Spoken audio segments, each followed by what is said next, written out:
Hi everyone, I'm Barry Stagner and this is his channel news break.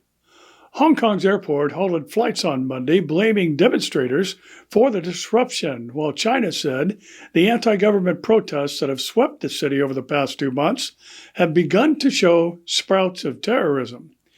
The airport authority said it was working with airlines to resume flights from 6 a.m.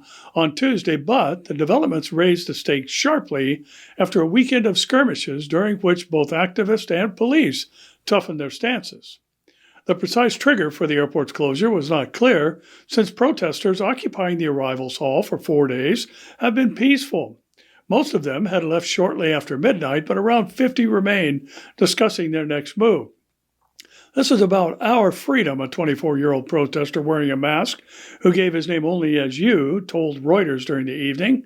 Why should we leave? Some Hong Kong legal experts say official descriptions of some protesters' actions as terrorism could lead to the use of extensive anti-terror laws and powers against them. China's People's Armed Force Police assembled in the neighborhood city of Shenzhen for exercises, the state-backed Global Times newspaper said, and the Communist Party's official daily newspaper said on the Twitter-like Weibo that the force can handle the incidents, including riots or terrorist attacks. Hong Kongers responded again by taking to the streets.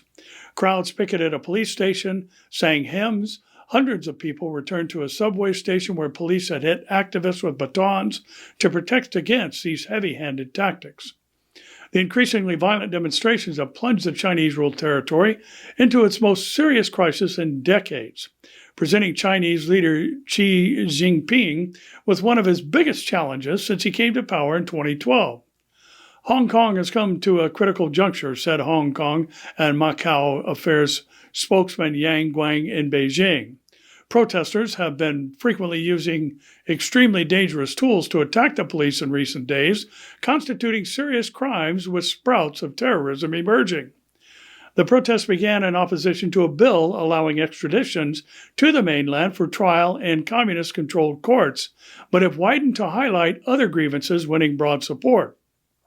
Demonstrators say they are fighting the erosion of one country, two systems arrangement, enshrining some autonomy for Hong Kong when China took it back from Britain in 1997. A majority of Britons believe Prime Minister Boris Johnson must take Britain out of the European Union by any means, even if that involves suspending Parliament, an opinion poll conducted for the Daily Telegraph said on Monday. Johnson has promised to lead Britain out of the EU on October 31st, regardless of whether he manages to secure an exit deal with Brussels, despite many in Parliament being opposed to leaving without a deal. A Comres opinion poll showed 54% of respondents said they agreed with the statement. Boris Johnson needs to deliver Brexit by any means, including suspending Parliament if necessary, in order to prevent members of Parliament from stopping it. Johnson is seeking a deal with the EU, but has not ruled out suspending Parliament to prevent lawmakers' attempts to block a no-deal exit.